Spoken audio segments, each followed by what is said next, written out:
like a test that I fail, so depressed when I can't seem to get out. But something deep inside won't let me quit. I swear that I'm inspired by all this shit. Tell me that I can't and I won't. That's what guides me the most. Your lies, I'll do what I want.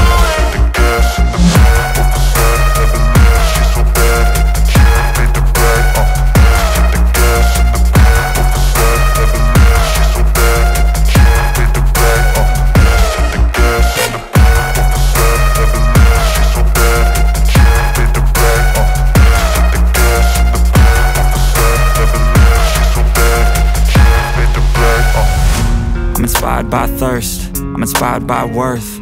I desire your worst, so you can just hide while I work. I ain't tired, you first. I'll write a second, third verse about the lies you go disperse. You never did shit, I know it hurts. But something deep inside won't let me quit. I swear that I'm inspired by all this shit. Tell me that I can't and I won't. That's what guides me the most. Your lies, I'll do what I want. Türkiye'den Örgü Mü Dediniz kanalımdan dünyadaki tüm dostlara selamlar, sevgiler, saygılar. Örgü Mü Dediniz kanalıma hepiniz hoş geldiniz. Bu videomda tığ işi oval motiflerden oluşan oversize hırka yapımını sizlere anlatmak ve paylaşmak istiyorum. Umarım sever ve beğenirsiniz arkadaşlarım. Beğeni ve yorumlarınızı videomun alt kısmında yapabilirsiniz. Ayrıca paylaşımda bulunarak daha çok kişilere ulaşımını sağlayabilirsiniz. Evet, gelin şimdi hep birlikte bu güzel hırkanın yapımına geçelim arkadaşlar. Hırkamı yaparken kullanmış olduğum ipim Alize Cotton Golden. Bunun numarası arkadaşlarım 122. Diğeri ise batik bir ip. Bunun numarası da 7937. Evet arkadaşlar, şöyle batik bir ip. Tığım ise 3.25 milim oldu. Şimdi iki tane motif yapacağız. Bir tanesi oval normal motifimiz, bir de bunun yarısı. Şöyle öndeki yerleri kapatmak amaçlı. Bununla başlayalım arkadaşlarım. Gördüğünüz gibi batik iple başladım. Sadece düz iple de yapabilirsiniz arkadaşlar. Şöyle aldım. Hemen bir halka yapıyorum. Biraz bu ipi büyük bırakın, fazla bırakın. Şöyle giriş yaptım. Sonra şu şekilde tutuyorum ve çekiyorum bunu. Bir tane zincir çekiyorum, buraya sabitliyorum. Daha sonra bir miktar yükseliyorum. Arkadan şu şekilde alıp öne geçiriyorum. Tutuyorum burada arkadaşlar, çekmiyorum. Sonra üzerine bir aldım. Yanına 1 2 3 tane yarım trabzan yapıyorum ve bunları birlikte çekiyorum. Sonra şöyle birinci zincirimle bağlıyorum. 3 tane zincir çekiyorum. 1 2 3, yani toplam 4 tane zincir çekmiş oluyoruz. Sonra üzerine bir aldım. Halkamın içerisine giriş yapıp 4 tane yarım trabzan yapıyorum. 1 2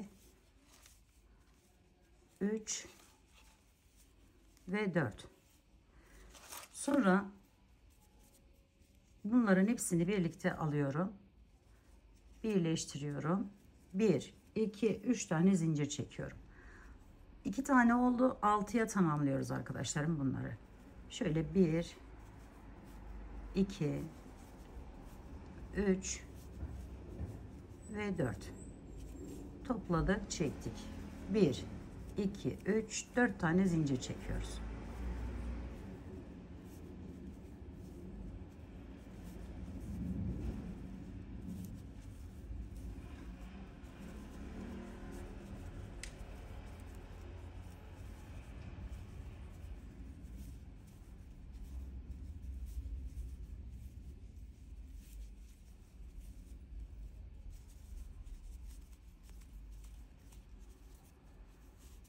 Şimdi 2 4 5 tane oldu. Sonuncuyu yapıyorum. 4 tane yarım trabzan. Bu dördüncüyü yaparken arkadaşlarım şu ipi, fazla ipimizi onunla tamamlarsak daha rahat ediyoruz. Sonrasında şöyle çektim bakın ve buradan da hepsini birlikte topluyorum. Sonra bir tane zincir çekiyorum. Üzerine bir alıyorum. Geliyorum, bakın şuradan giriş yapıyorum. Hemen üstünden. Sonra şu şekilde çekiyorum. Şimdi burada şöyle bununla birleştiriyorum. Bir ikili trabzan yapmış oluyorum. Sonra diğer renk ipimi alıyorum.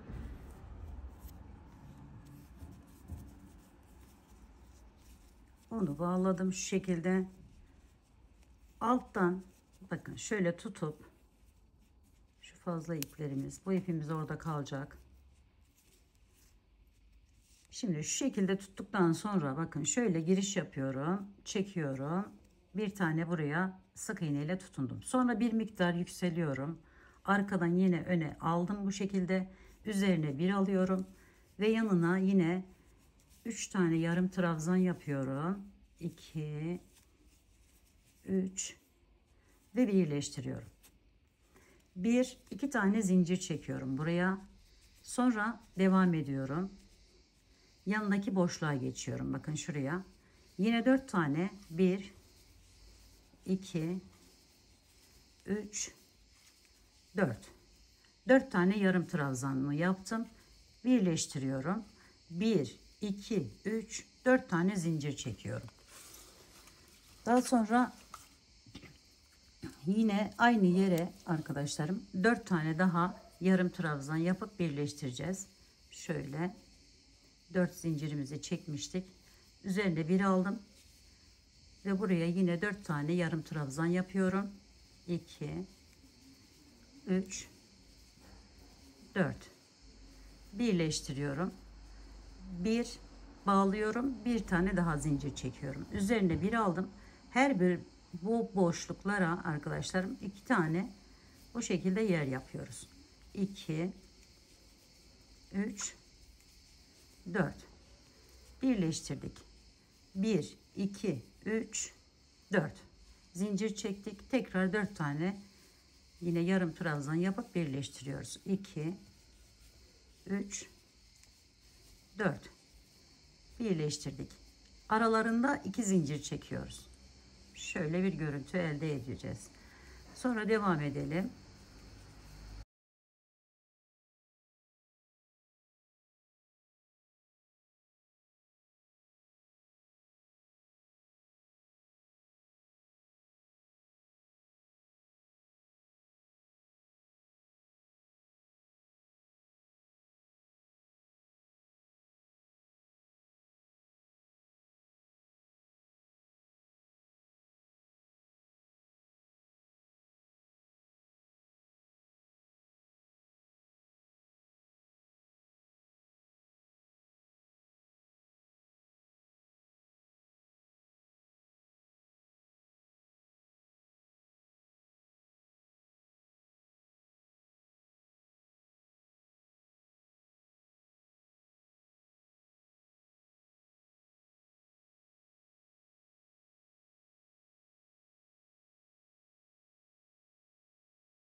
İki tane zincirimi çektim. Buraya birini yapmıştık arkadaşlar, bakın. Şimdi diğerini yapıyoruz. Yine 4 tane yarım trabzan. 1 2 3 ve 4.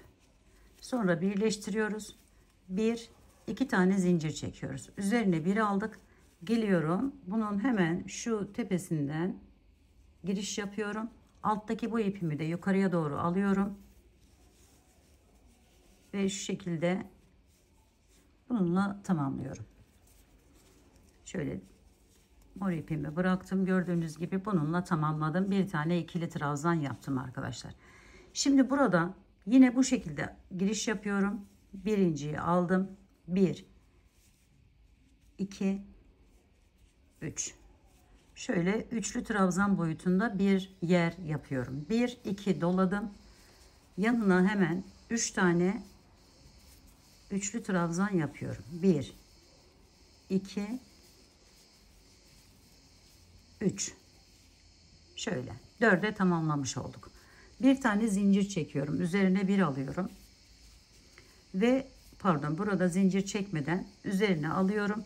Hemen bakın şu ikisinin arasından şuradan giriş yapıyorum. Buraya 4 tane ikili trabzan yapıyorum. 2 3 ve 4. Sonra bu boşluğa, yani şu araya arkadaşlarım 8 tane ikili trabzan yapıyorum. 1 2 3 4 5 6 7 8. Şu şekilde. Şimdi şu araya bakın, şuraya 4 tane ikili trabzan yapıyorum. 1 2 3 4. Bu araya 8 tane ikili trabzan yapıyorum. 1 2 3 4 5 6 7 8. Şu şekilde. Sonraki araya, şu ikisinin arasına 4 tane ikili trabzan yapıyoruz. 1 2 3 4. Evet, şimdi bunun tam karşısı, bakın burası şöyle. Buraya üzerine 2 doluyorum. 4 tane üçlü trabzan yapıyorum. 1 2 3 ve 4. 4 tane ikili trabzan yaptıktan sonra 4 tane zincir çekiyorum. 1 2 3 4. Sonra bakın şunu atlıyoruz. Şuradan giriş yapıyoruz. Bir tane sık iğne. Üzerine aldım. Bir tanesine çakma sık iğne. Tekrar üzerine alıyorum. Bakın şu ikisinin üzerine bu şekilde giriş yapıyorum. Ve bir tane ikili trabzan yapıyorum buraya. Bu bizim köşe şurası oluyor arkadaşlar. Böylelikle ovalleştirmiş oluyoruz. Şimdi tekrar üzerine 2 alıyorum. Yine 4 tane aynı yerin içerisine üçlü trabzanlarımı yapıyorum. 1 2 3 4. Sonra yine karşı taraftaki gibi 4 tane buraya ikili trabzan. 1 2 3 4 8 tane buralara ikili trabzanlar yapıyorum.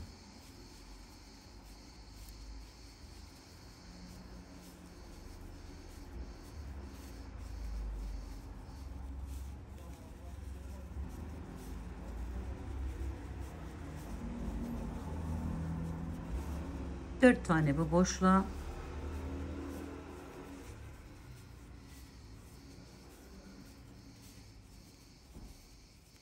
8 tane buraya.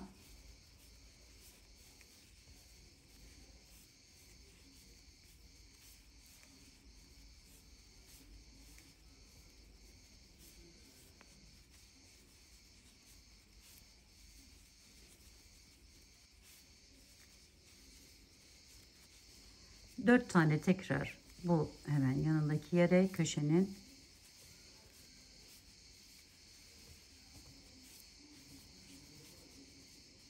Şimdi üzerine 2 alıyorum. Köşeye geldim. 4 tane üçlü trabzanımı yapıyorum. 1 2 3 4. Evet, bakın şöyle bir görüntü. Şimdi yine 4 tane zincir çekiyorum. 1 2 3 4. Çevirdim. Bunu atlıyoruz. Buradan giriş yaptık. Bir tane sık iğne. Üzerine alarak çakma sık iğne hemen yanındaki zincirin içerisine. Sonra üzerine alıp bir tane ikili trabzan. Şimdi buradan geliyorum. Bu üst Hemen bakın şu şekilde şuradan giriş yapıyorum. Bu alttaki ipimi de yukarıya aldım. Şöyle kaydırarak bağlıyorum. Şimdi şöyle bir görüntü elde ettim arkadaşlar. Burada diğer renk ipimi alıyorum. Girişimi yaptım. Üzerine bir aldım. Buradan giriş yapıyorum. Aynı yerin içerisinden bakın. Alttaki bu ipimi de şöyle alıyorum. Biraz götürüp keseceğim daha sonra. Şöyle çakma sık iğne yapıyorum her bir yere. Şu şekilde.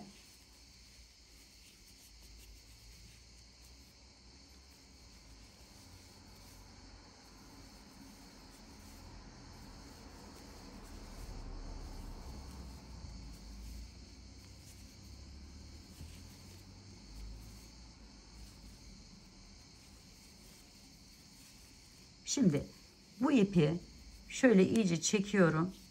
Burası sıkılaşsın diye. Daha sonra kesiyorum arkadaşlarım. Artık onunla işlemimizi tamamladık. Evet, şimdi yine bu çakma sık iğneler yaparak devam ediyoruz.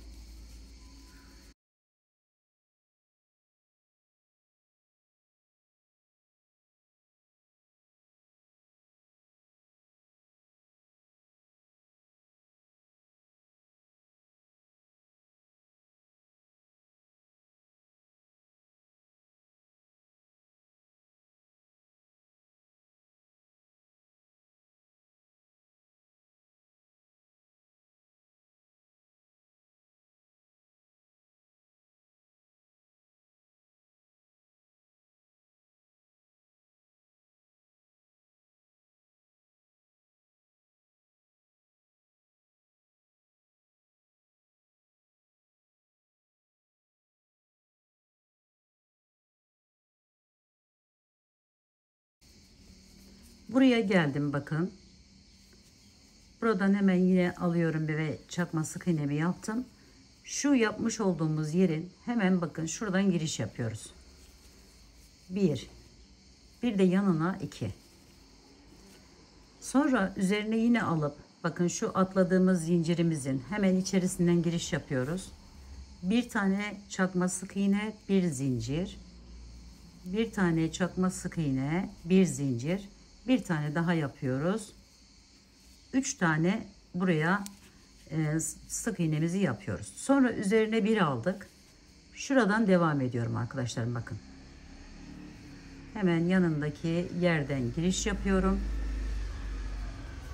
Sonra bir alta ve birleşim yerimiz. Buradan yine çakma sık iğneler ile devam ediyoruz.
Şimdi yine bakın buradan giriş yapıyorum. Hemen yanındaki yerden. Sonra buradan. Sonra bu zincirlerimin içerisinden giriş yapıyorum. Yine 3 tane buraya aralarında birer tane zincirle çakma sık iğnelerimi yapıyorum. 2 yaptım. Bu da 3. Evet. Sonra devam ediyorum. Hemen yanındaki yerden. Buradan. Ve buradan. Şimdi burada bakın bir tane atlamış gibiyiz. Hemen şu dibinden giriş yapıyorum. Şöyle çektim. Buradan bağladım. Ve kesiyorum. Şöyle tuttum arkadaşlarım. Şu üstünden şuradan giriş yapıp şöyle çekiyorum. Ve bunu arkaya şu şekilde çekerek araya sıkıştırıyoruz.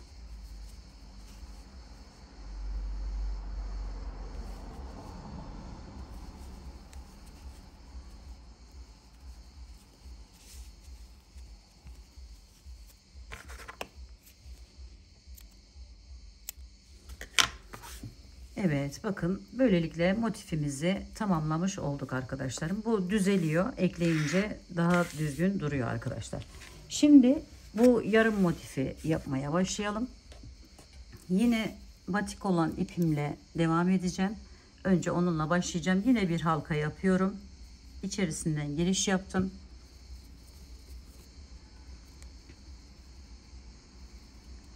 Şöyle bir tane önce çektikten sonra hemen bir ikili trabzan boyutunda bir yer yapıyorum. İki tane zincir çekiyorum. Üzerine bir aldım. Hemen buradan giriş yapıyorum. Yine halkamın içerisine 1 2 3 4 tane buraya yarım trabzanı yaptıktan sonra birleştiriyorum. 1 2 3 4 tane zincir çektim. 3 tane yapacağız arkadaşlarım. Bu yarım trabzan olan yerimizi 1 2 3 4 birleştirdik. 1 2 3 4 tane zincir çektik. Tekrar bir tane daha yapıyoruz. 1 2 3 4 şöyle birleştirdik. 1 2 zincir çektik. Burada arkadaşlarım 2 zincir normal olarak çekiyorduk. Şimdi 7 taneye tamamlıyoruz. 1 2 3 4 5 2 de önceden çekmiştik. Toplam 7 tane zincir çekmiş olduk. Şunu sıkıştırıyoruz iyice. Sonra geliyorum. Bakın şuradan giriş yapıyorum. Şu şekilde. Buraya sık iğne ile bağlıyorum. Sonra 1 2 3 4 tane zincir çekiyorum. Geliyorum. Şu hemen üstünden şuradan giriş yapıyorum. Ve buraya bağlıyorum. Şöyle bir görüntü elde ediyoruz arkadaşlar. Sonra diğer renk ipimizi alıyoruz. Buradan girişimizi yaptık ve tutunduk. Şimdi şu ikisinin arasındaki yerden giriş yapıyorum. Buraya bağlıyorum. Sonra bir miktar yükselip şöyle bir tane yine yer yapıyorum. 1 2 zincir çektim. Üzerine bir aldım. Şu iki boşluk arkadaşlar. Kenardaki ve şuradaki boşluktan giriş yapıyorum. 1 2 3 4 birleştirdim. 1 2 3 4 tane buraya yaptıktan sonra tekrar bir 4 tane daha yarım trabzan yapıyorum. 1 2 3 4 sonra birleştiriyorum. 1 2 tane zincir çekiyorum. Üzerine bir aldım. Yine buraya 4 tane yarım trabzan yapıyorum önce. 3 4 sonra birleştiriyorum. 1 2 3 4 zincir çektim. Devam ediyorum.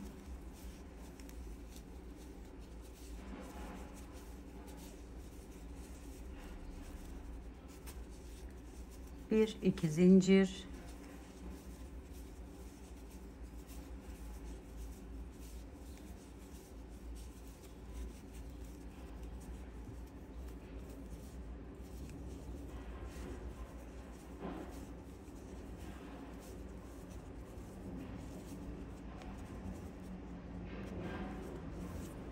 şimdi bu son yere de bakın şuraya yine giriş yapıyoruz ve 2 tane buraya şöyle 4'er tane yarım trabzan yapıyoruz.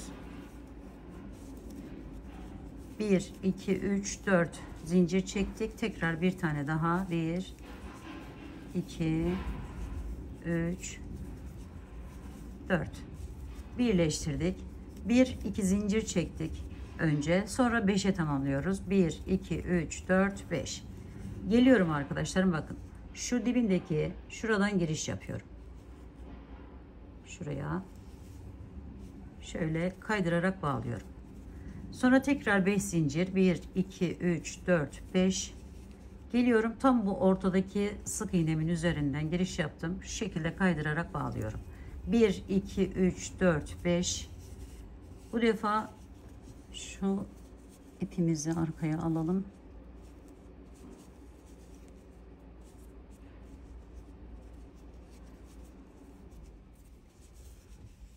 Şimdi bakın, şu birleşim yerine giriş yapıyorum. Kaydırarak bağladım. 1 2 3 4 5 zincir çektim. Geliyorum, şuradan giriş yapıyorum. Şöyle sıkılaştırıyorum buraya. Sonra alttaki diğer renk ipimi alıyorum. Onunla arkadaşlarım şuradan bakın giriş yapıyorum. Hemen bu aradan. Şöyle bir tane sık iğne yapıyorum. Sonra 1 2 tane bu şekilde yer yaptım. Sonra üzerine 2 doladım. Hemen yanına 3 tane üçlü trabzanımı yapıyorum. 2 3. Sonra üzerine 1 aldım. Bu boşluğa giriş yapıp 8 tane buraya ikili trabzan yapıyorum. 1 2 3 4 5 6 7 8. Sonra üzerine 1 alıp 4 tane yapıyorum. Ara yer olduğu için 1 2 3 4. Sonra buraya 8 tane. 1 2 3 4 5 6 7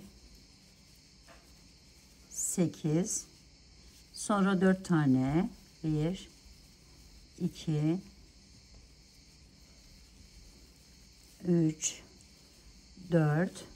Buraya 8.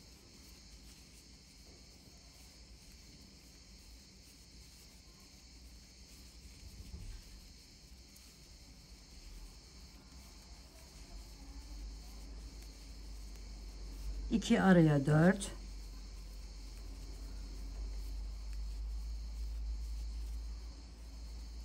Buraya 8 tane.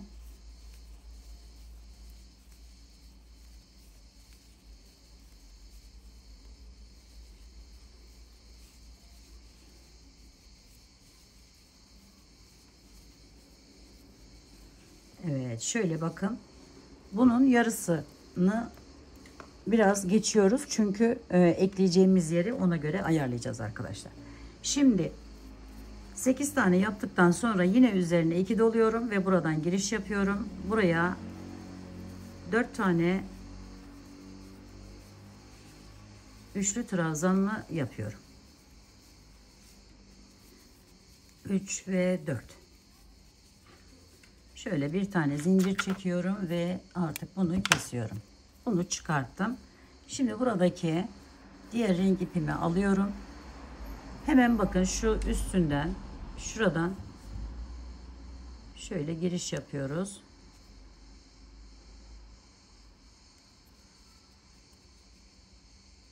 Burası sıkı olduğu için şöyle çekelim.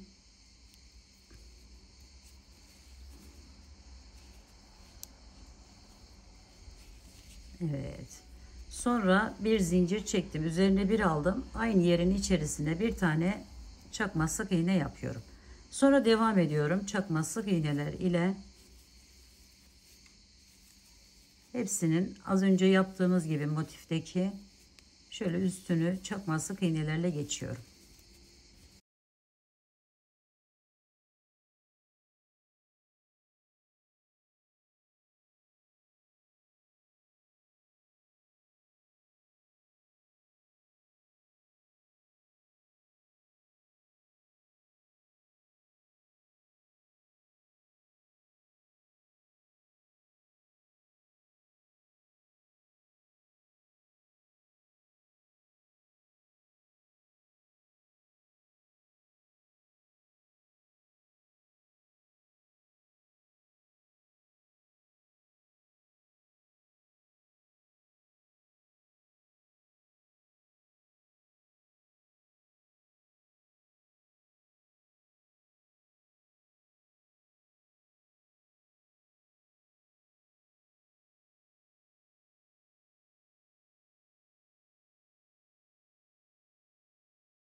Bakın buraya geldiğimizde arkadaşlarım şöyle yaptım. Bir tane zincir çektim. Dönüyorum.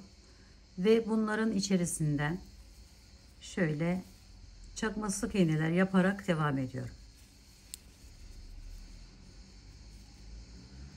Bu yaptığımız yerlerden şöyle alıp buraya 3'er tane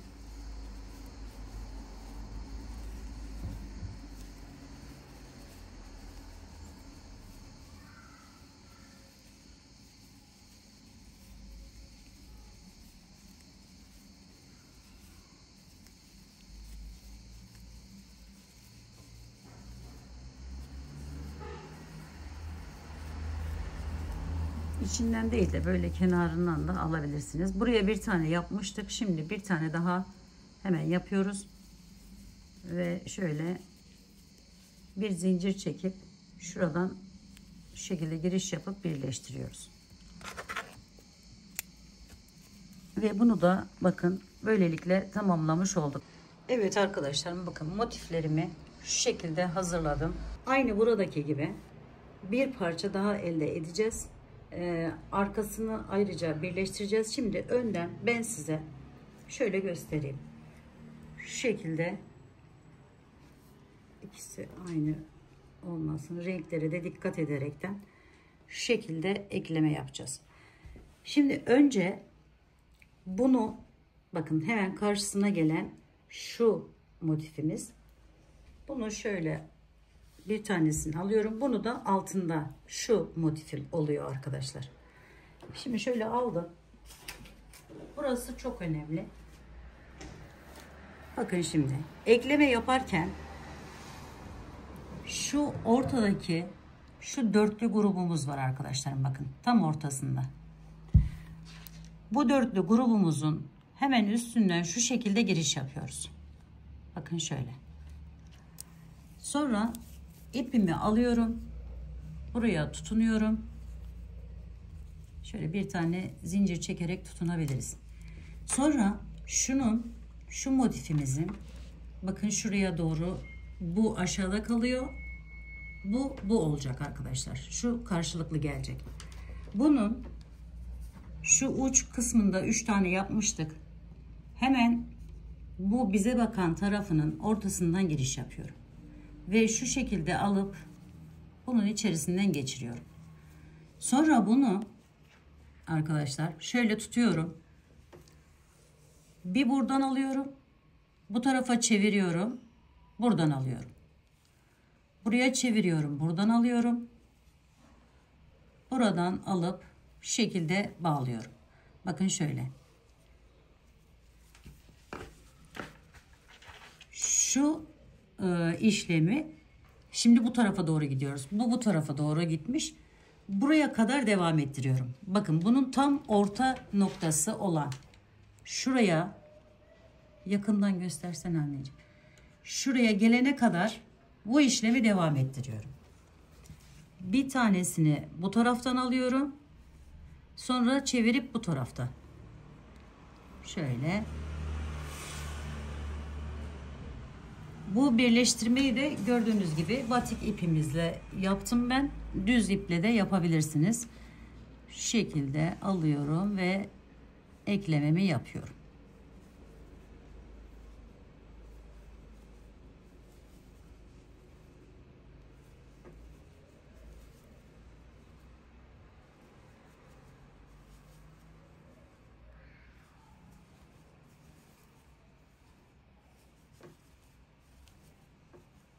Bir oradan alıp devam ediyoruz.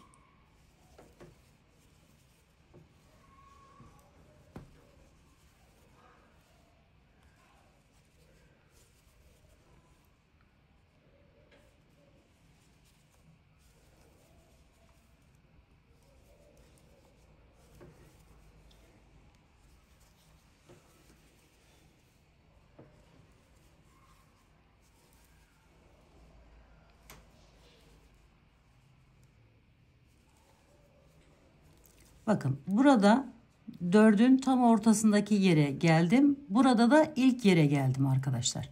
Şimdi 4'ün tam ortasındaki yerden girişimi yapıyorum bu şekilde.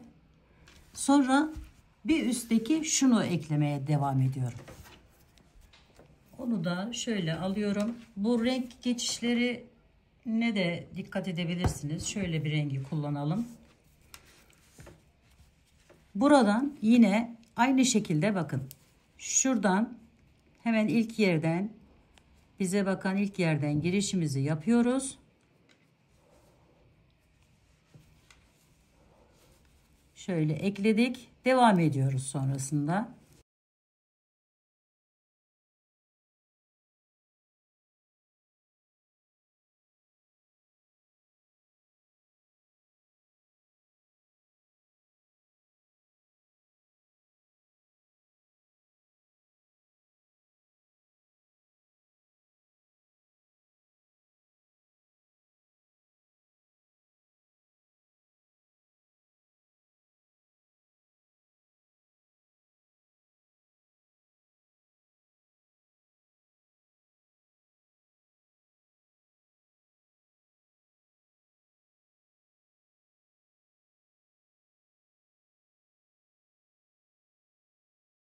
Şimdi bakın burada yine ortaya geldim.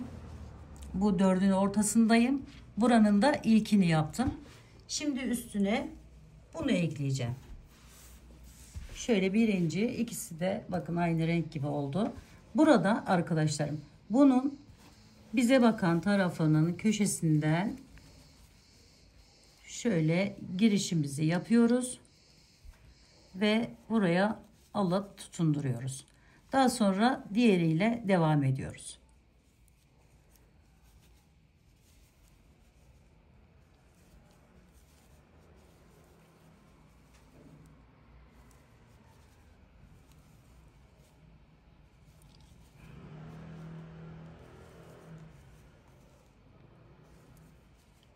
Şöyle devam edelim ve şimdi bunun ortasına gelene kadar eklememizi yapacağız. Buraya gelene kadar burayı şöyle ekleyeceğiz arkadaşlar.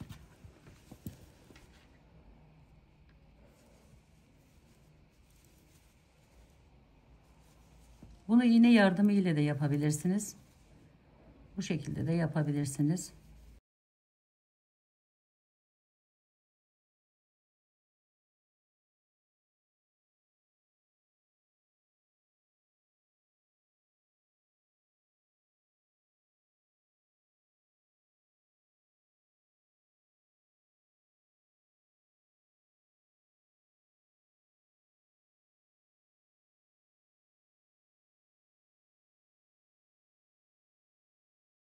Bakın ortaya geldim yine.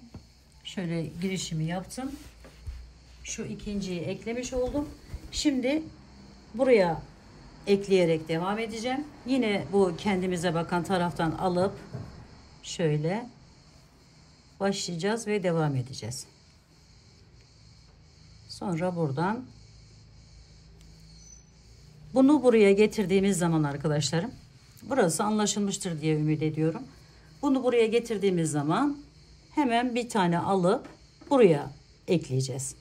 Ve bu şekilde arkaya da devam edeceğiz. Bakın burası bu dönecek olan motifimiz. Yani hiçbir değişiklik yapmadan aynı bu, bakın önde 3 tane var.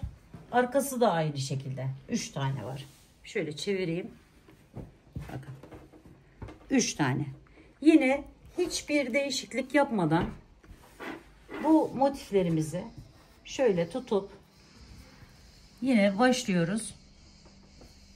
Şöyle ekliyoruz. Önce buraya, sonra buraya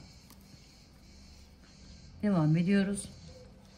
Yani 6 tane öndeki motifleri birbirine eklemiş oluyoruz. Diğer yanda giden ise şu ise 7 oluyor arkadaşlar. 3 önde, 3 de arkada, bir de ortada. Yani şu 7 tane olmuş oluyor. Evet, şimdi bunu da buraya ekleyelim.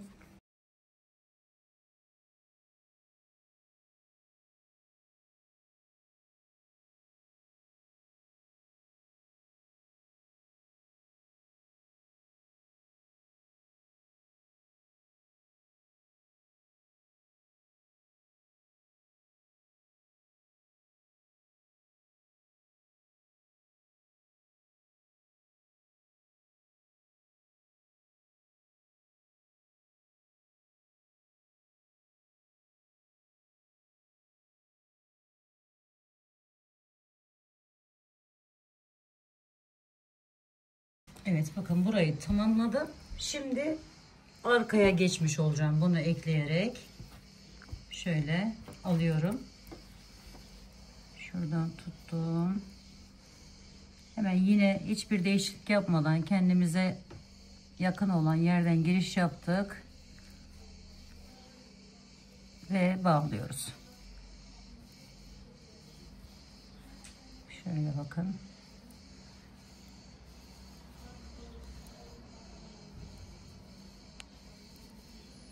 Şu dönecek olan yarım motifi görmeniz için burayı devam ettiriyorum.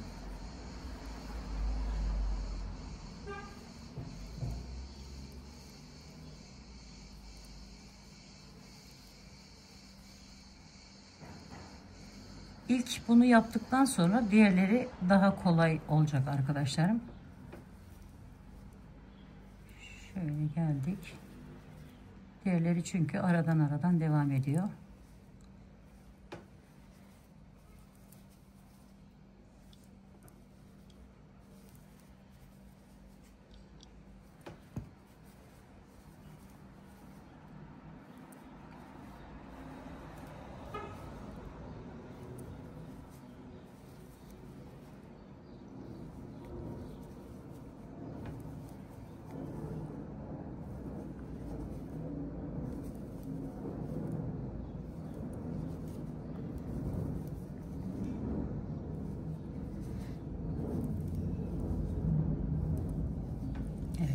Şimdi burası bakın şöyle göstereyim, dönüş yerimiz.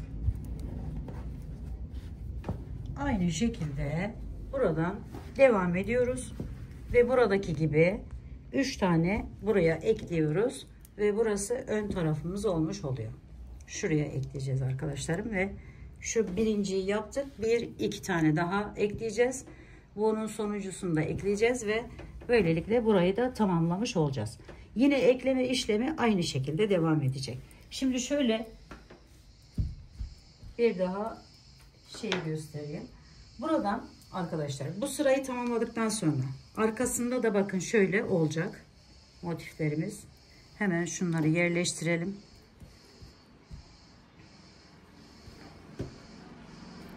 Bakın buradan da gelecek ve bu birleşecek. Şöyle. Şimdi bunu yaptıktan sonra hemen altına koyalım.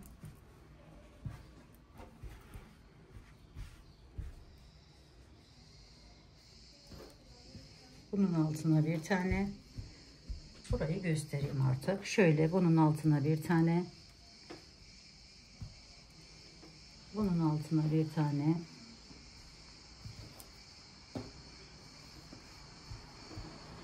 Evet, arkaya giderken bu işlemi yaptık. Şimdi 2 tane alıyorum. Diğer sıraya geçtiğimizi düşünün. Şuradan başlıyoruz arkadaşlar bu defa. Bakın şurası. Buradan başlıyoruz. Tek olarak ekliyoruz, devam ediyoruz. Şuraya geldik. Sonra hemen şöyle bir tane daha alayım.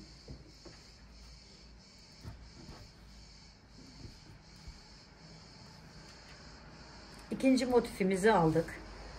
Buradan başladık, devam ettik. Buraya geldik. Buradan tekrar bunu takıyoruz. Devam ettik. Buraya kadar geldik. Sonra tekrar bunu alıyoruz. Buraya geldik, devam ettik. Buradan ekledik. Sonra arkaya döndük. Arkaya da koyduk zaten motifleri. Yine arkayı ekledik, geldik. Sonra diğer sıraya geçiyoruz. Bakın şurası. Şu sıra. Hemen şöyle aldım. Onu da bunun yarısından başladım. Şöyle. Aynı arkadaşlarım. Şurada yaptığımız işlemleri tekrarlıyoruz. Şöyle aldım. Buraya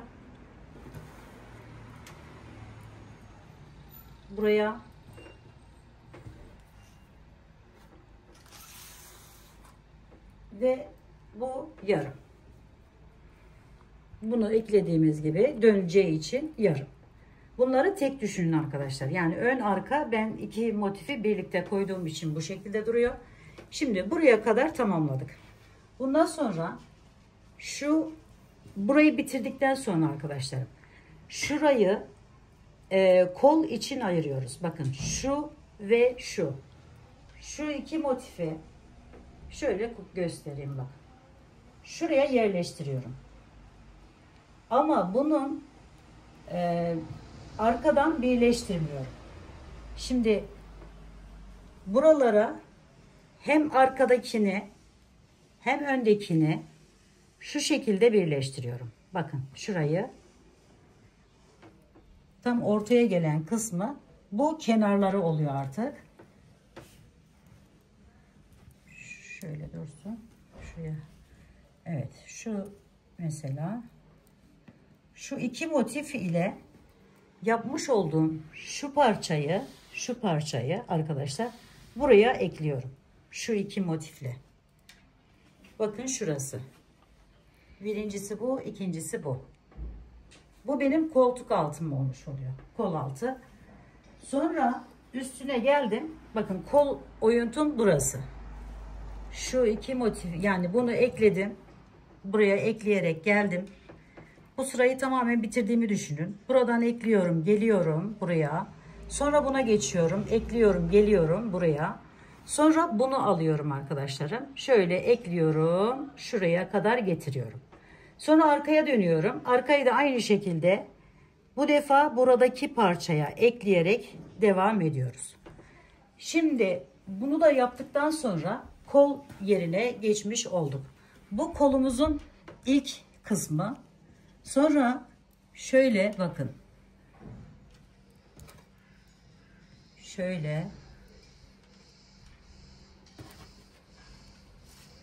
şu şekilde uzunluğunu ne kadar isterseniz yapabilirsiniz arkadaşlar. Sonra iki yine yarım.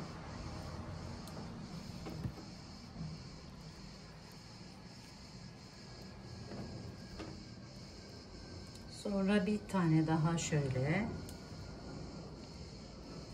ekliyoruz ve kolumuz tamamlanmış oluyor böylelikle.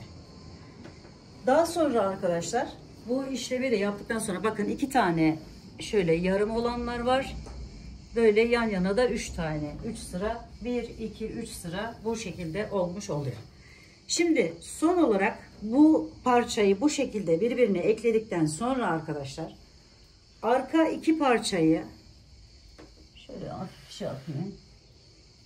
Buraları arkadaşlarım şöyle arkadan şöyle birleştireceğiz. Bakın şunu da şuraya koyacağız.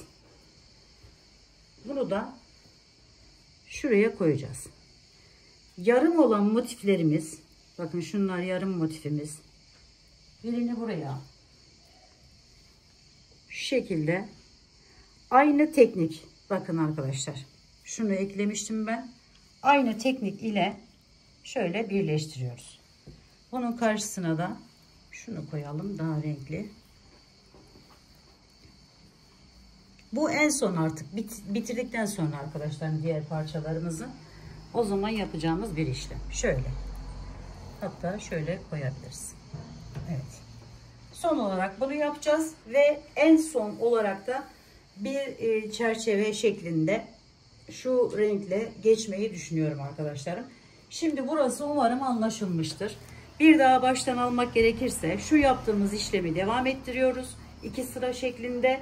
Sonra kenara geldiğimizde, bakın şu kenara geldiğimizde bir motifi yarım yarım, birini oraya, birini arkaya, birini öne bir tarafını ekliyoruz.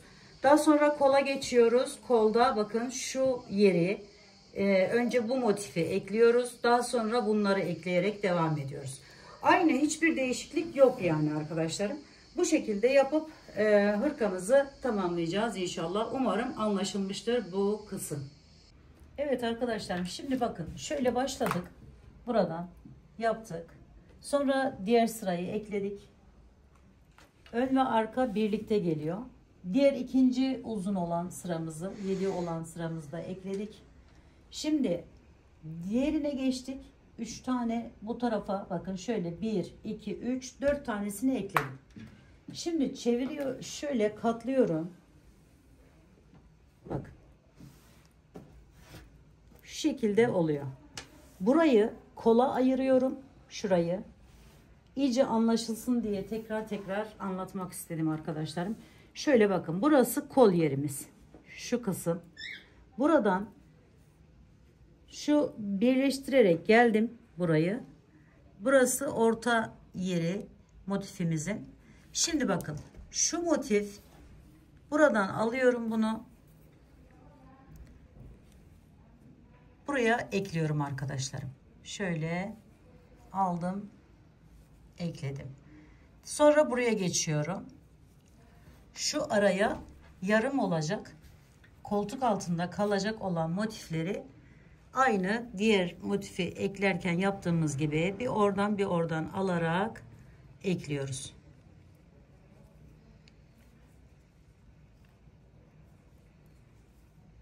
Bu iki aradaki boşluğu bu şekilde dolduruyoruz. Gördüğünüz gibi. Şöyle bakın. Hemen şöyle kapattık ve bu yan kısmını da oluşturmuş oluyoruz. Kollarına da zaten buradan yarım iki tane koyup devam edeceğiz ve az önce gösterdiğim gibi orayı da tamamlayacağız arkadaşlar. Eklemeleri tamamladıktan sonra arkadaşlarım bakın, şu yaka kenar böyle alta kadar şu iki kenarı önce çakma sık iğne ile geçtim hepsini iki sıra şeklinde. Daha sonra da ters sık iğne tekniği kullanarak bu şekilde yaptım. Kollarına da şimdi sadece bu alt kısımlarına sadece tek olan, yani dolgusuz ters sık iğne kullandım.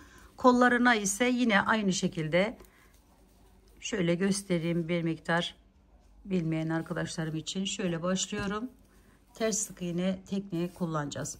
Yaka kenarlarında bakın şunun üzerine şu şekilde yaptım arkadaşlar. Şöyle onu da göstereyim burada. Şöyle aldım. Önce normal böyle çakma sık iğne ile bir geçtim. Daha sonra iki sıra şeklinde yaptım bunu.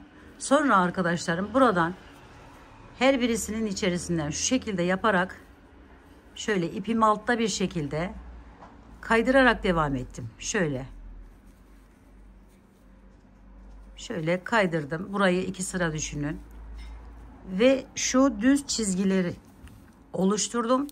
Son olarak da şu dolgulu ters sık iğnenin sini yaptım. Şöyle şu kenarlarından yaptım ki şey olmasın diye.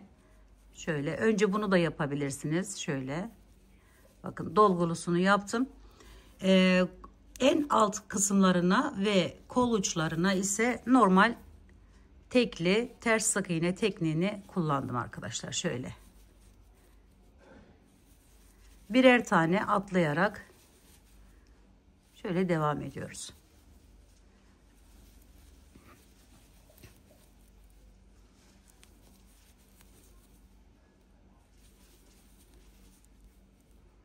İsterseniz önce kenarına iki sıra şeklinde ters sık iğne yapın. Pardon, normal sık iğne yapın. Çakma sık iğne. Daha sonra ise o kaydırarak iki sıra düzleştirin arkadaşlarım.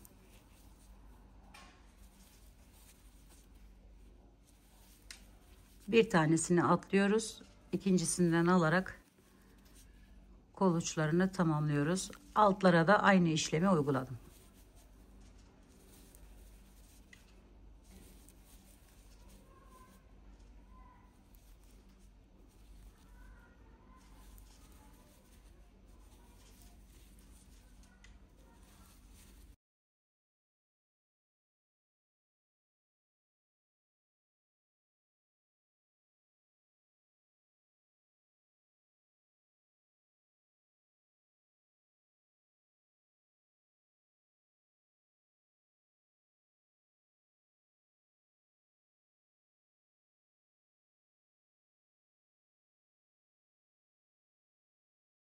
Evet arkadaşlarım, buhar ütümüzü de yaptık ve görüntü bu hale geldi. Şöyle size uzaktan göstereyim. Bakın şöyle yaka kısımları da bu şekilde. Evet. Umarım sevmiş ve beğenmişsinizdir arkadaşlarım. Yapacak olan arkadaşlarıma şimdiden kolaylıklar diliyorum. Örgümü dediğiniz kanalıma abone olmayı, beğenmeyi, yorum yapmayı, paylaşımda bulunmayı unutmazsanız çok mutlu olurum. Bir dahaki en farklı, en değişik örgü model, teknik ve tasarımlarında görüşmek üzere. Hoşça kalın, sağlıkla kalın. Allah'a emanet olun arkadaşlar.